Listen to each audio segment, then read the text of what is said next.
and I am being joined right now by Wednesday 13, getting ready to perform here in Kansas City. He is on his tour for Monsters of the Universe, an album that's been out a little while now. First, Wednesday, I want to ask you about the album Monsters of the Universe. It's getting great reviews. I don't know if you read Metal Sludge. People are digging it. It's probably some of your darkest work to date, if that's a very loose term, but I don't know if was that purposeful, and kind of what's been your reaction and the feedback so far for Monsters of the Universe? It's been great so far. I mean, every time you put a record out, you hope you can do something your fans are going to like, but this time we definitely took a step in the heavier direction, so I wasn't exactly sure how the fans were going to react to it, but I knew it was a good record. I just hoped they would dig it as much, and so far the reaction's been people say it's their favorite since Transylvania. So, and to me, it's the same thing. It's my favorite since Transylvania. And just over the past 5 years, I became a metalhead, so to speak. I'm still a glam rock nerd and everything. But just Ramon got me into a lot of heavier bands and stuff. So that's definitely started to influence the music and all that. And just kind of where it's going. So the next record's going to be darker and heavier and weirder, and just where it's going. So. Well, it's a great evolution, and you talk about Transylvania and 90210. That's been 10 years now. Not to make anyone feel old, including myself. Bought that as a 20-year-old, and so don't do the math. Talk about your evolution of your music, because you've been consistent as a solo artist. 2005, of course, was your first one. Every couple years, you emerge with new stuff. Fans always like it. Just talk about the evolution of your music and where it's come from and where kind of you want it to go. You mentioned kind of going heavier, so that's... Yeah, I mean, that's always been, an element in the music a bit. I always looked at what I've done as been sort of like a metal kind of punk sort of thing anyway, because I always had heavier guitars. I'm always a huge fan of Pantera and White Zombie when I was growing up. That was like the heaviest thing to me. That and maybe Anthrax or Megadeth. And so when you have a song like Dead in Hollywood, I always consider that heavy. That zhung, zhung, zhung, zhung. I was like, man, that was heavy, for me. So I've kind of always had that metal side, but I've also grew up on Sex Pistols and Ramones and things like that. So I think the first part of everything really kind of, that punk glam element was there, and Transylvania, and definitely on the Fang Bang record. I really wanted to do something that was just sort of a fist in the air kind of rock record. And then Skeletons took another dark corner, and then I did Gunfire 76 after that, and Bourbon Crow, and then Murder Dolls happened again, and then Murder Dolls stopped, and I went back to it. So it's just been every year I put a record out, except for 2007. I didn't put a record out, I don't think. So. Yeah, this man, like David Lee Roth always said, this man sings for his dinner, and that's not like David Lee Roth though anymore. Not anymore. Yes, not dancing David Lee. So I want to go back to kind of your early years. Was there a singular album, a concert you went to? Maybe, I know you've talked about growing up in North Carolina with kind of more conservative parents that didn't really maybe like your direction as far as musical taste goes, but was there a moment, maybe a concert that you went to that you snuck off to, or anything like that just that's it? Alice Cooper changed everything for me. I mean, when I was still playing with G.I. Joes when I saw an Alice Cooper commercial for the Nightmare Returns tour, and I think it was '84. I was sitting in the living room playing with G.I. Joes in the floor. My parents were watching People's Court, and a commercial came on. It's like, this Friday at the Charlotte Coliseum, the Nightmare Returns, Alice Cooper, and it's showing him getting electrocuted and hanging. This little 30-second commercial. I'm just going, what the fuck is this? I turned my mom. I'm like, who is she?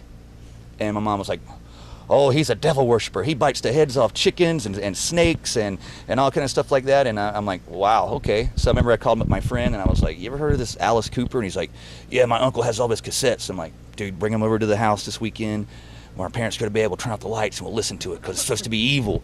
And I remember listening to Prince of Darkness in the dark and the Bible Belt in North Carolina, and I remember it scared the shit out of me.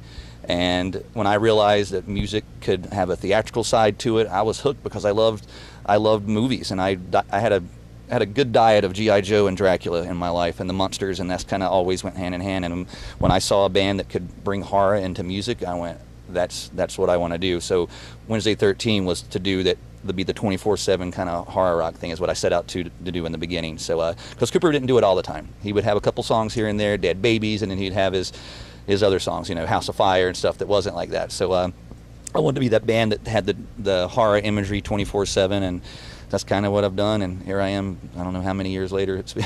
It's funny because the genres they mix so well. Horror and metal, it's just sort of a natural marriage, and that's something that I think that endears you to so many fans.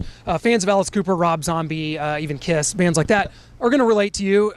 Is there a horror movie out there, maybe an obscure one that you've wanted to maybe do a song about that haven't yet, that's just kind of out there, like, hey, I've always wanted to do a song about Sleepaway Camp 2, personally. Right. That's just an idea. You're welcome to it if that's one you want to try. I've wrote a lot of. I have yet to do a Freddy Krueger song, which I had one I've written a long time ago called Nightmare Man that may see the light of day one day. But I don't know. I would like to write a song about the Slee Stacks from Land of the Lost. That was one of my favorite shows as a kid. So I'd like to do something weird about that. That or Swamp Thing.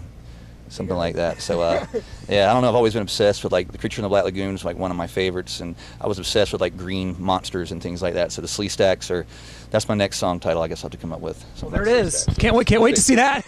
Well, I want to go back to one thing that no one's actually, I don't think, ever asked you about. You're from Tobacco Road. Let's face it, you're from right in the heart of Tobacco Road. You've got Wake Forest, Duke, North Carolina, NC State.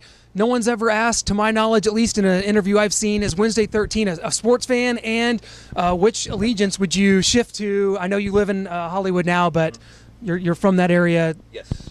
No, I've never really been into sports at all. I mean, my dad, since I can remember, has been into NASCAR, and that was kind of what was in my area, NASCAR. And it was always big, but it really blew up, like I guess after that Days of Thunder movie came out and everything. But so I don't know. I guess I didn't like it. I didn't like racing because you didn't like what your parents like. You wanted like stuff they didn't like. So, and my dad wasn't into anything else. It was just racing strictly. And my brother didn't care about sports, so I just basically played with GI Joes. And I never really gotten into sports at all. I don't know much about it. I like boxing. That's a okay sport for me. But yeah, you won't ever catch me at a sports game or anything for fun or anything. But not that you'd have time to anyway. I mean, it seems like no, not anytime soon. Yeah.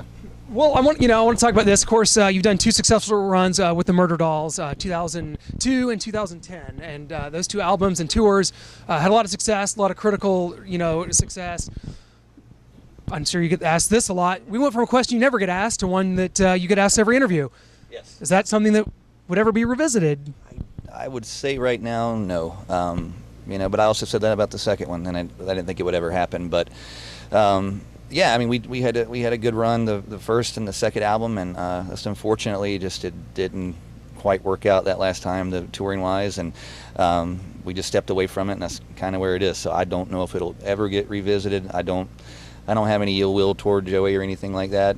We made a fucking awesome record. I love that record, and that's where it is. I feel like we went on a high note. We came back out and did one more record for everybody to kind of seal the deal on it, and it kind of sealed our fate at the same time. When I tell people, I was like, well, what happened? I go, well, you see that Nowhere video where we just drive off the cliff? That's kind of what we did, and so to speak. So that was a good way just to say, all right, that's where the Murder Dolls went, off a cliff, and I don't know. Did we die? I don't know. Stay tuned. I can't wait for that. I'm riveted, sitting right here. Now, I want to ask you, because you're someone that's a fan of the genre. You talk about being a glam rocker, and I've always wanted to ask you what your favorite obscure hair band is. First of all, obscure, because we're not talking. We're not. We're talking wingers, probably too up there for this conversation. We're talking about your favorite obscure one that maybe you kind of one of those bands you held around in your back pocket. You thought only you were a fan, and where do I start at? Right. Lillian Axe. Well, I love Lillian Axe. I would go. There was a label called Triple X Records, and they put out this band called the Ultras that were amazing. I still listen to it to this day. They put out this band called Motorcycle Boy. I was also a huge fan of the Zeros. Danny's a good friend of mine. Yeah, man, those are some of my bands that really had a big. I would say the Ultras and the Zeros had as much of an influence on me as anybody else. I mean, that was the thing. I lived in Metal Edge magazine, and I would find the Rock on the Rise, and if there was a band that had a cassette for $5 and I could save my lunch money up, that's what I saved it for. And I would get that, and it was cool because you couldn't get close to bands like Motley Crue, but you could actually get a letter from someone like Tough, or that's how I remember.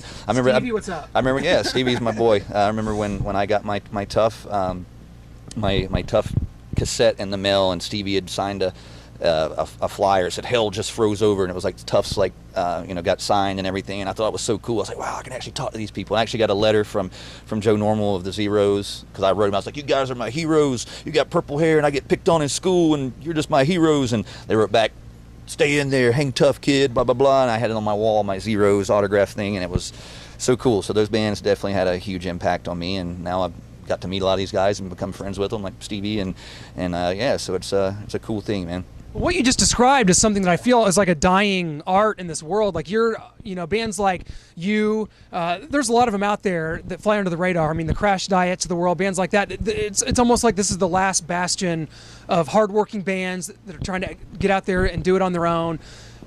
Where does rock music go from here? Because the rest of the music world, bro country and pop and vanilla rock, that's what I call it. Where does it go from here? Because working bands like you, it's not really a thing anymore. No, it's just, but again, it has its audience. I mean, I'm never going to be a guy that's going to sell 1 million records, and you're never going to see me in an arena on my own, but I can tour every day and come to a small town and have this little small niche of people that know everything I've done, and there's other bands like that too that, like you said, mentioned Crash Diet, and bands like Hardcore Superstar and Backyard Babies, amazing bands that have just done their own thing and danced to the beat of their own drum and didn't care about trends or anything, and that's why I've stayed doing what I do, because I'm aware of everything out there. I pay attention to what's going on in music and stuff, but it's just like it's always been.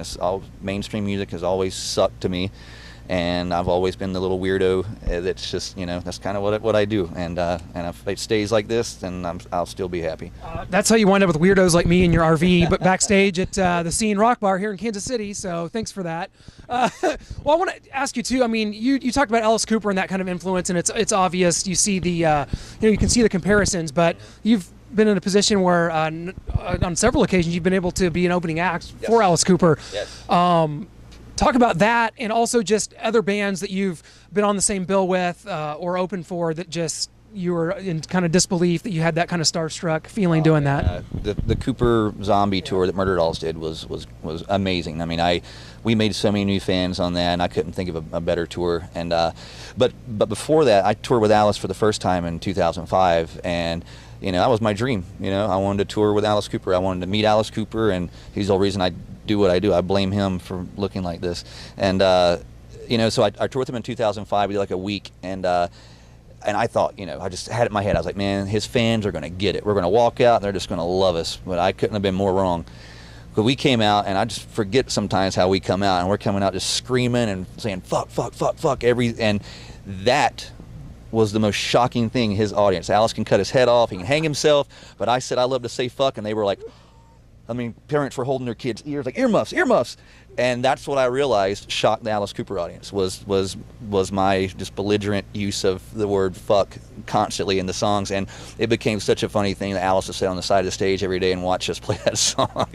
So it was such a cool thing. So that was what was, and I thought the crowd. It's not that the crowd didn't like us, but we had to win them over, and but I scared his audience the first time, and I thought that was so cool. That's kind of a badge of honor right there. I mean, you'll never hear Alice say that word. It's like, how can you shock an audience anymore? I was like, he'd say that. He says that same thing. Yeah. They do their thing. Yeah. And, opening, doing that show with Alice. And, of course, I've always kind of wondered this about you, too, because Alice will say, especially in interviews, laid back ones like this, that he just, hey, I play a character on stage.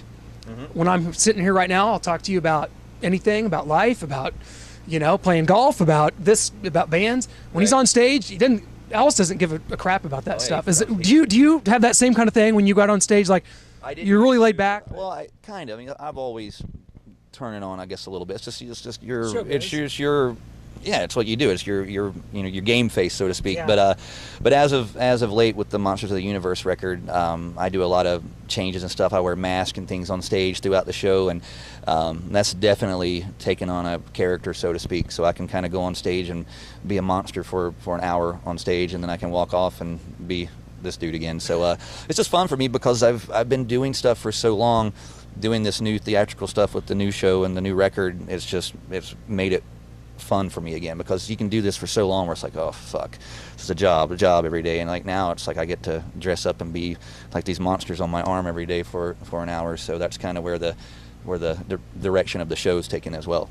Well, can't wait for it Wednesday. I tell you what, I can't thank you enough for joining us here on the Music Mania show.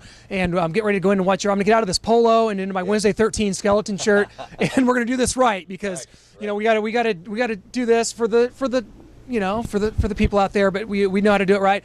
Wednesday 13, getting ready to take the stage here in just a couple hours here, Music Mania. Thanks so much, my man. Appreciate it. Thank you, man. Yep.